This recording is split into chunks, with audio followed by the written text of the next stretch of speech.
Hi friends, welcome to Ramesh kitchen. இன்றைக்கி நம்ம கிச்சனில் சூப்பராக நல்லா டேஸ்டியாக ஒரு முட்டை பொரியல் ரெசிபி பார்க்க போகிறோம். வாங்க என்னென்னு பார்க்கலாம். எல்லாம் நம்ம வீடியோக்குள்ளே போகிறதுக்குள்ளே நம்ம சேனலுக்கு சப்ஸ்கிரைப் பண்ணுங்கள். சப்ஸ்கிரைப் பண்ணிட்டு பக்கத்தில் இருக்க பெல் ஐக்கானை கிளிக் பண்ணுங்கள். வாங்க வீடியோக்குள்ளே போகலாம். நீங்கள் பக்கத்தில் இருக்க பெல் ஐக்கானை கிளிக் பண்ணால் தான் நான் போடுற வீடியோ உங்களுக்கு உடனே வரும். வீடியோ வந்து ஸ்கிப் பண்ணாமல் பாருங்கள். அப்போ தான் நான் என்னென்ன போடுறேன், எப்படி செய்கிறேன், நான் என்ன டிஷ்ஷு செய்கிறேன், அதுக்கு அந்த டிஷ்ஷுக்கு நான் செய்கிற டிஷ்ஷுக்கு என்னென்ன பொருள் போடுறேன் அப்படின்றது உங்களுக்கு ஃபுல்லாக தெரியும்.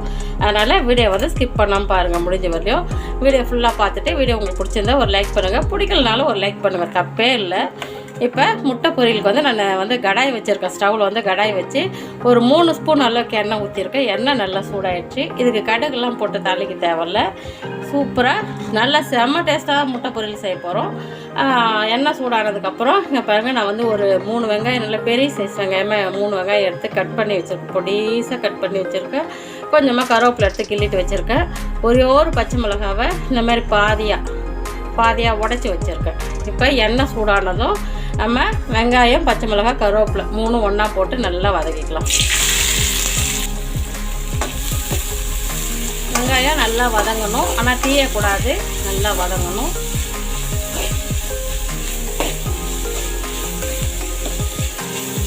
கடுகுலாம் போட்டு தாளிக்கணும்னு அவசியம் இல்லை. முட்டை பொரியல் தான்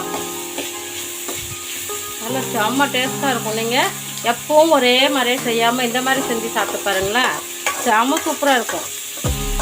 நம்ம ஒரே மாதிரியே சாப்பிட்டுட்டு இருக்கிறத விட டிஃப்ரெண்ட்டாக ஒரு நாளைக்கு வித்தியாசமாக செஞ்சு சாப்பிட்டோம்னா செம்ம சூப்பராக இருக்கும். நம்ம சாப்பிட்றதுக்கு நமக்கே பிடிக்கும், குழந்தைங்களும் விரும்பி சாப்பிடுவாங்க. நம்ம வித்தியாசமாக டிஃப்ரெண்ட்டாக செஞ்சு கொடுத்தோம்னா குழந்தைங்களும் விரும்பி சாப்பிடுவாங்க.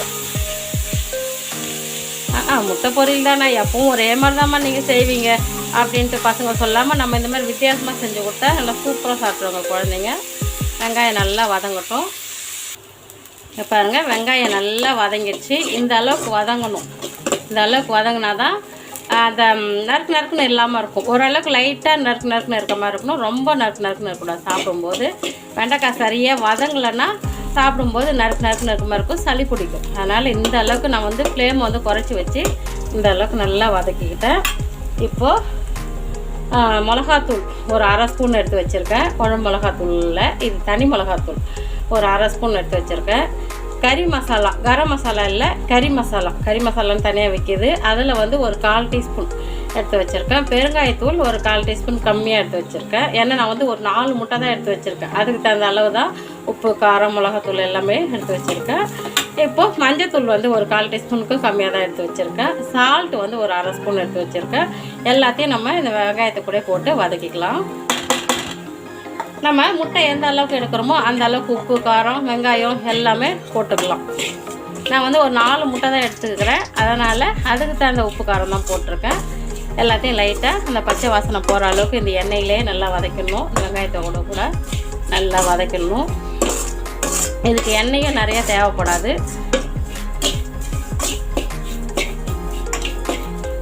எல்லாத்தையும் லைட்டாக வதக்கி விட்டுட்டு இங்கே பாருங்கள், நான் ஒரே ஒரு சின்ன தக்காளி, பெரிய தக்காளியாக இருந்தால் ஒரு 1/4 தக்காளி எடுத்துக்கோங்க. நான் சின்ன தக்காளியாக ஒன்று எடுத்து இந்த மாதிரி பொடிசாக கட் பண்ணி வச்சுருக்கேன். உள்ளே இந்த விதையெல்லாம் எடுத்துட்டு, என் விதையெல்லாம் எடுத்தால் வந்து பொரியல் வந்து நசன்னு ஆகிடும். அந்த விதையெல்லாம் எடுத்துட்டு, அதிகம் இல்லை விதை ஏதோ ஒன்று தான் இருக்கும், அதெல்லாம் எடுத்துட்டு அந்த மாதிரி பொடிசாக கட் பண்ணி வச்சுருக்கேன். இப்போ இதோட கூட போட்டு ரொம்ப தக்காளி வந்து போட்டு ரொம்ப வதக்கக்கூடாது. தக்காளி வந்து நம்ம சாப்பிடும்போது வாயில் தட்டுப்படணும். அது வந்து அந்த மாதிரி தட்டுப்பட்டால் முட்டை பொரியல் அவ்வளோ சூப்பராக இருக்கும், டேஸ்ட்டாக இருக்கும். இதோட கூட லைட்டாக போட்டு வதக்கிக்கலாம். அதனால தக்காளி நான் வந்து இந்த ஸ்டேஜில் போடுறேன். இல்லைன்னா முன்னாடி நல்லா வதக்கிற மாதிரி முன்னாடியே போட்டுடணும். நம்ம தக்காளி வந்து ரொம்ப வதக்கக்கூடாது. லைட்டாக வதக்கிக்கலாம். இப்போ பாருங்கள், நான் லைட்டாக வதக்கிட்டேன். இந்த அளவுக்கு வதக்கினா போதும். இப்போது நான் வந்து 4 முட்டை உடச்சி இந்த மாதிரி பாத்திரத்தில் ஊற்றி வச்சுருக்கேன்.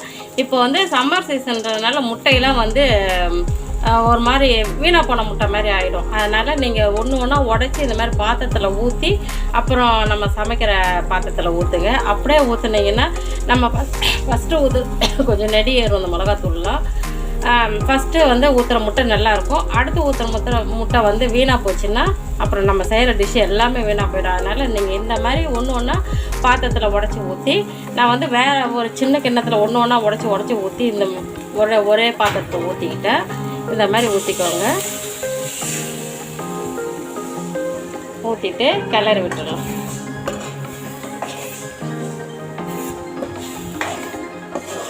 நம்ம உப்புலாம் எல்லாம் போட்டுட்டோம். லைட்டாக அப்படியே கிளறி விட்டுடலாம். நம்ம எப்பவும் ஒரே மாதிரி செய்யாமல் இந்த மாதிரி செஞ்சு சாப்பிட்டு பாருங்களேன், செம்ம சூப்பராக இருக்கும். கிளறிட்டு அப்படியே விட்டுடலாம். ரொம்ப கிளறிட்டே இருந்தால் ரொம்ப பொடிசாகிடும் பொரியல். முட்டை பொரியல் ரொம்ப பொடிசாகிடும். அப்படியே கொஞ்சம் நேரம் விட்டுட்டு அப்படியே இருக்கட்டும். கொஞ்சம் நேரம் பாருங்கள், கொஞ்சம் நேரம் அப்படியே விட்டுட்டேன். இப்போ அப்படியே லைட்டாக அடியிலேருந்து எடுத்து விட்டுடலாம். ஏன்னா அப்படியே விட்டோம்னா அடியில் தீஞ்சிரும். லைட்டாக இப்படி எடுத்து பாருங்கள், நம்ம விட்டுட்டோம்னா அப்படியே தீஞ்சிரும். அப்படியே வேகட்டும். நம்ம ரொம்ப போட்டு கிளறிட்டு இல்லாமல் இந்த மாதிரி செஞ்சு சாப்பிட்டு பாருங்களேன். முட்டையும் சாப்பிட்றதுக்கு பெருசு பெருசாகவும் இருக்கும், செம்ம டேஸ்ட்டாக இருக்கும். அப்படியே இருக்கட்டும். பாருங்கள், நல்ல பொரியல் ரெடி ஆகிடுச்சு. பொரியலும் பாருங்கள் பெருசு பெருசாக இருக்கும். முட்டை எடுத்து சாப்பிட்றதுக்கு பெருசு பெருசாக இருக்கும்.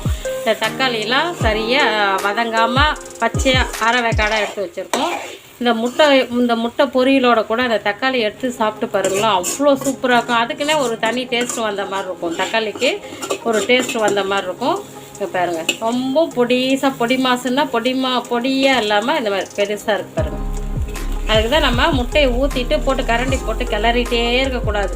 ஃபஸ்ட்டு நம்ம ஊற்றிட்டு லைட்டாக கிளறி விட்டுட்டு அப்படியே விட்டுடணும். அப்புறம் ஒரு தடவை நல்லா கிளறி விட்டுட்டு அப்படியே விட்டுட்டோம்னா சூப்பராக இந்த மாதிரி பெருசு பெருசாக வந்துடும் முட்டை பொரியல்.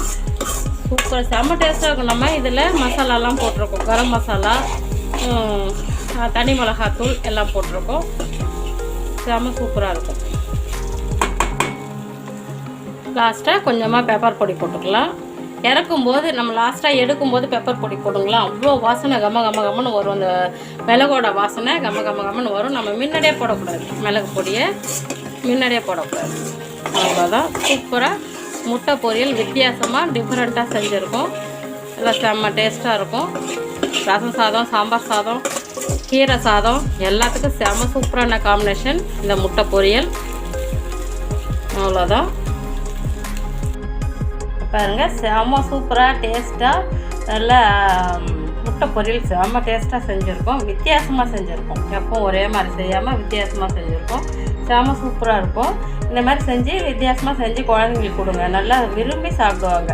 நமக்கே பிடிக்கும். நம்ம இந்த மாதிரிலாம் ஒரு நேரமும் ஒரு தடவை ஒரு மாதிரி வித்தியாசமாக செஞ்சு சாப்பிடணும், நமக்கே பிடிக்கும். இந்த தடவை ஒரு மாதிரி செய்வோம், அடுத்த தடவை ஒரு மாதிரி செய்யலாம். நம்ம இஷ்டம்தான். நம்மனா சாப்பிட்ற மாதிரி செய்யணும். எதை செஞ்சாலும் சாப்பிட்ற மாதிரி செய்யணும். இந்த மாதிரி செஞ்சு சாப்பிட்டு என்ஜாய் பண்ணுங்கள். இந்த வீடியோ உங்களுக்கு பிடிச்சிருந்தா லைக் பண்ணுங்கள், ஷேர் பண்ணுங்கள், சப்ஸ்கிரைப் பண்ணுங்கள். பக்கத்தில் இருக்க பெல் ஐக்கனை கிளிக் பண்ணுங்கள். சப்ஸ்கிரைப் பண்ணிட்டு பக்கத்தில் இருக்க பெல் ஐக்கனை கிளிக் பண்ணால் தான் நான் போடுற வீடியோ உங்களுக்கு உடனே வரும். இந்த வீடியோ உங்களுக்கு பிடிச்சிருந்தா ஒரு லைக் பண்ணுங்கள். பிடிக்கலனாலும் ஒரு லைக் பண்ணுங்கள். காசாக பணமாக சும்மா தானே, ஒரு லைக் பண்ணுங்கள். தேங்க்யூ.